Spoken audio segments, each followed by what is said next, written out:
Smart సిటీగా స్వచ్ఛ సర్వేక్షణ్ పోటీల్లో తిరుపతికి 6వ స్థానం దక్కింది.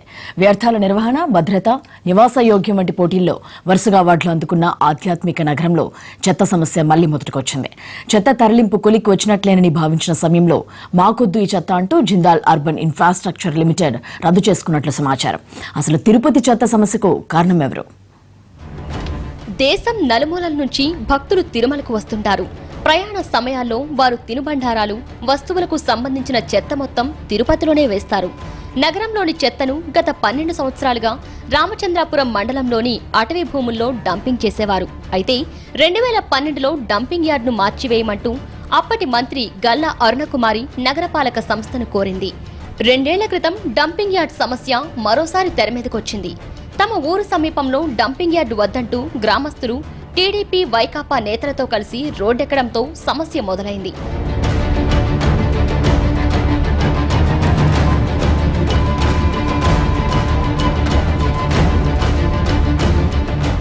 ఈ సమస్యకు శాశ్వత పరిష్కారం కోసం కార్పొరేషన్ అధికారులు జిందాల్ కంపెనీ ప్రతినిధులను కలిసి చెత్త ద్వారా తయారయ్యే విద్యుత్తు ప్లాంటు పెట్టాలని కోరారు.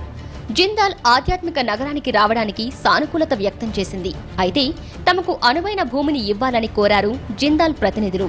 మొదట రామాపురంలోనే విద్యుత్తు ప్లాంటును నెలకొల్పాలని భావించి గ్రామస్తులకు ప్లాంటు వల్ల ఎలాంటి ముప్పు ఉంటుందనేది శాస్త్రీయంగా వివరించారు.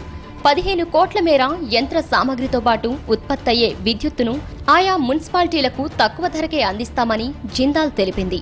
తొలుత సానుకూలంగా స్పందించిన గ్రామస్తులు తర్వాత నియోజకవర్గానికి కీలకంగా ఉండే ఓ ప్రతిపక్ష పార్టీ నాయకుడి రాకతో ఎదురుతిరిగారు.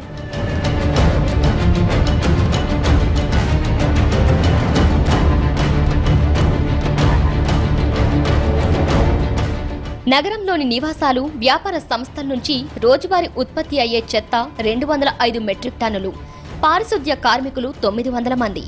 దీన్ని తరలించేందుకు అయ్యే వ్యయం 10 లక్షల పైమాటే. నగరం నుంచి ఇంత భారీగా వచ్చే చెత్తను పారబోసేది ఎక్కడా, నిల్వ చేసేది ఏం ప్రాంతంలో అంటే ఎవరి వద్ద జవాబు లేదు.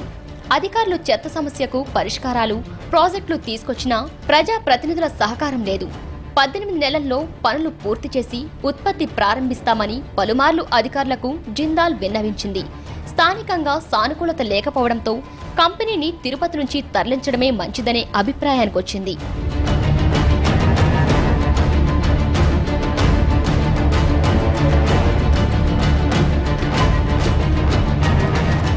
అధికార పార్టీ సైతం ఎక్కడ చెత్త సమస్య అంటుకుంటుందోనని దాని జోలికి పోకుండా జాగ్రత్త పడ్డారు. ఇటు తిరుపతి, నగరి, చంద్రగిరి నియోజకవర్గాల మీద ప్రభావం చూపే అంశం కావడంతో ఎవరికి వారు సైలెంట్ అయ్యారు. ప్రతిపక్ష వైకాపాది అదే పరిస్థితి. మొదటి నుండి ప్లాంట్కు వ్యతిరేకంగా పోరాటం చేస్తున్న వారు తిరుపతిలో రాజకీయంగా ఇబ్బందులు వస్తాయని సైలెంట్ అయ్యారు. ఎన్నికలు దగ్గర పడుతున్నందున అధికార, ప్రతిపక్ష పార్టీలు దీనిపై మాట్లాడకపోవడంతో తిరుపతి చెత్త సమస్య మళ్లీ మొదటికొస్తుందని ఆందోళన వ్యక్తం చేస్తున్నారు స్థానికులు.